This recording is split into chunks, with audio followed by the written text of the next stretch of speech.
Warahmatullahi wabarakatuh. Alhamdulillahirabbil alamin. Tak lupa kita ucap syukur kehadirat Allah Subhanahu wa taala yang mana kita pada pagi hari ini masih bisa bertemu lalu diberikan dan semoga kesehatan serta kelancaran dalam mengikuti kegiatan proses belajar. Di sini kami dari kelompok Landasan Bimbingan Konseling kelompok 10 yang beranggotakan Arif Pratama Munandar, Gina Nurrahmani, dan Alia Mahmudah. Di sini kami akan membahas tentang nilai bimbingan konseling dalam rukun iman, nilai bimbingan konseling dalam rukun Islam.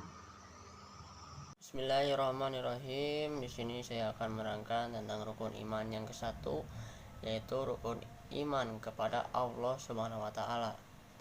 Iman kepada Allah Subhanahu wa taala adalah keyakinan individu bahwa satu-satunya yang harus disembah yaitu Allah Subhanahu wa taala.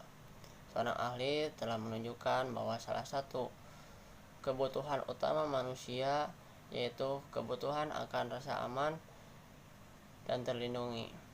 Rasa aman dan terlindungi tersebut tumbuh dan dirasakan manakala seseorang dekat dengan Allah Subhanahu wa taala. Orang yang beriman selalu mengingat Allah Subhanahu wa taala.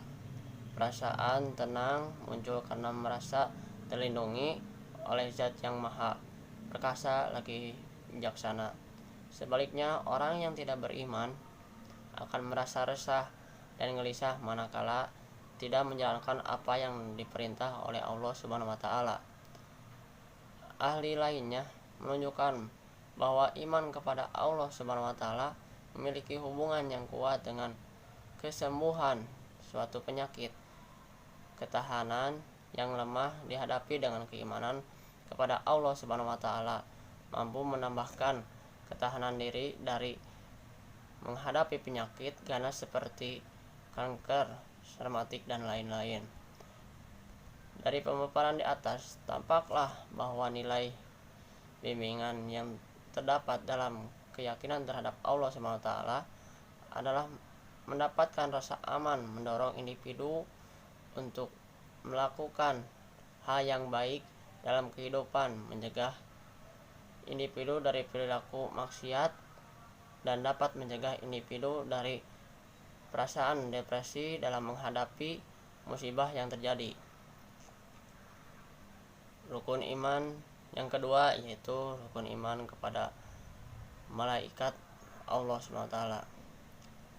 Iman kepada malaikat Allah Subhanahu wa taala adalah individu meyakini bahwa Allah Subhanahu wa taala memiliki makhluk imaterial yang bertugas menjalankan tugas-tugas tertentu, termasuk di dalamnya adalah tugas menyampaikan wahyu. Dalam tulisannya menyatakan penting karena manusia dalam menjalankan kehidupan makhluk imaterial yang bertugas menjalankan tugas-tugas tertentu, termasuk di dalamnya adalah tugas menyampaikan wahyu. Dalam tulisannya menyatakan penting karena manusia dalam menjalankan kehidupan sering melanggar rambu-rambu yang telah ditetapkan Allah Subhanahu wa taala, sehingga dengan keimanan kepada malaikat manusia akan merasa diawasi dalam setiap langkah. Orang yang beriman kepada malaikat sadar bahwa terhadap setiap individu terdapat dua malaikat yang bertugas mencatat apa yang dia lakukan dalam kehidupan sehari-hari, dan malaikat-malaikat yang ada ditugaskan untuk menjaga manusia dalam kehidupan ini. Dengan adanya penjagaan malaikat ini, manusia merasa tenang dalam kehidupannya. Rukun iman yang ketiga yaitu iman kepada Rasul. Iman kepada Rasul mengandung makna bahwa individu meyakini ada individu tertentu yang dipilih oleh Allah Subhanahu wa taala dalam menyampaikan ajaran agamanya agar manusia dapat selamat di dunia maupun di akhirat. Ia adalah manusia yang patut diteladani karena apa yang dilakukan dan dikerjakannya langsung mendapatkan bimbingan dari Allah Subhanahu wa taala. Bila dilihat lebih jauh, maka konselor dalam hal ini dapat menjadikan nabi sebagai contoh dalam bimbingan orang lain. Selain contoh dalam perilaku, juga contoh dalam lisan dan perbuatan sehari-hari dapat dijadikan teladan oleh manusia. Sekian. Assalamualaikum warahmatullahi wabarakatuh. Baik, di sini saya akan melanjutkan pembahasan dari Saudara Arif, nilai bimbingan dalam rukun iman yang keempat, yaitu iman kepada kitabnya. Iman kepada Allah mengandung makna bahwa individu meyakini adanya kitab yang diturunkan Allah kepada Rasul pilihannya. Salah satu di antaranya adalah Al-Quran yang diturunkan kepada Nabi Muhammad SAW, yang menjadi pedoman hidup bagi manusia sepanjang zaman agar selamat di dunia dan di akhirat. Al-Quran adalah panduan hidup bagi manusia. Al-Quran adalah pedoman bagi setiap pribadi dan undang-undang bagi seluruh masyarakat. Di dalamnya juga terkandung pedoman praktis bagi setiap pribadi dalam hubungannya dengan Tuhannya, dengan lingkungannya, dengan keluarganya, bahkan dengan diri sendiri dan dengan sesama muslim, dan juga dengan non-muslim, baik yang berdamai maupun yang memeranginya. Individu yang mengikuti panduan pasti selamat dalam hidupnya, di dunia maupun di akhirat. Hasbi As-Sidqi menyatakan bahwa tidak mungkin membangun manusia hanya berpegang pada pengalamannya saja, tanpa petunjuk dari Zat yang Maha Menciptakan manusia, yaitu dari Al-Quran.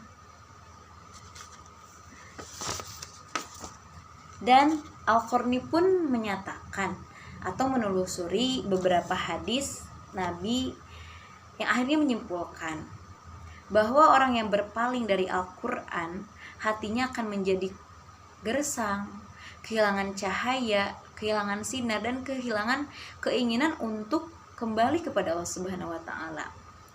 Rasulullah pernah bersabda, sesungguhnya orang-orang yang tidak mempunyai hafalan Al-Quran sedikit pun seperti rumah yang kumuh yang mau runtuh. Hadis riwayat Tirmizi dari Ibnu Abbas. Dari temuan dan penjelasan para ahli serta keterangan dari Rasulullah SAW bahwa individu yang tidak membaca Al-Quran, tidak memiliki hafalan sedikit pun, fitrahnya tidak akan berkembang. Maksud tidak pernah berkembang itu tidak berkembang dengan baik. Jiwanya menjadi gersang, mudah guncang, amarahnya, emosinya tidak stabil, dan fitrahnya cenderung buruk.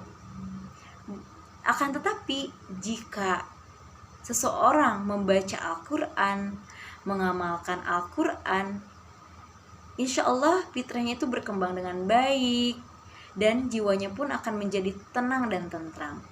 Dari pengalaman memberikan layanan bimbingan di masyarakat sehari-hari, kebutuhan akan rujukan yang bersumber dari kitab Allah atau dari Al-Quran dan tuntunan Rasulullah itu sangat terasa penting bagi problema yang ada di keluarga, ekonomi, penyakit kehidupan muda-mudi, bahkan sampai menghadapi kematiannya pun membutuhkan rujukan dari Al-Quran dan hadis. Dan di poin yang kelima, yaitu beriman kepada hari akhir.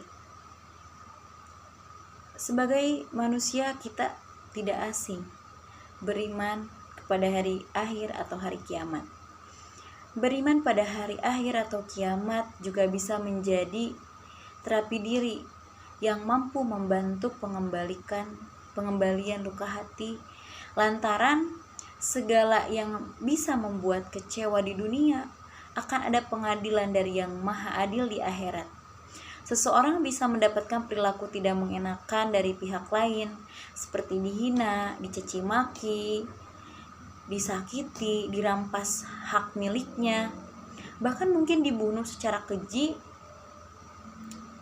Sementara perilakunya bisa saja bebas dari tuntunan polisi atau bebas dari hukum yang ada di negeri kita. Sementara mereka tidak akan mampu lari dari pengadilan ilahi. Dengan keyakinan ini, luka hati mereka menjadi sembuh dari dalam, lantaran ada keyakinan bahwa pasti akan ada balasan Allah bagi orang yang telah berbuat aniaya atau keji.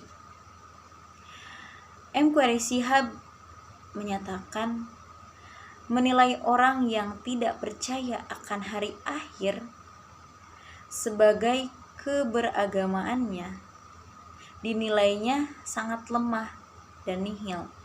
Jadi, ketika orang yang tidak mempercayai akan adanya hari akhir, keberagamaan dia itu dinilainya itu sangat lemah, bahkan sangat nihil, bahkan bisa diibaratkan selemah-lemahnya iman. Adalah iman kepada takdir Allah.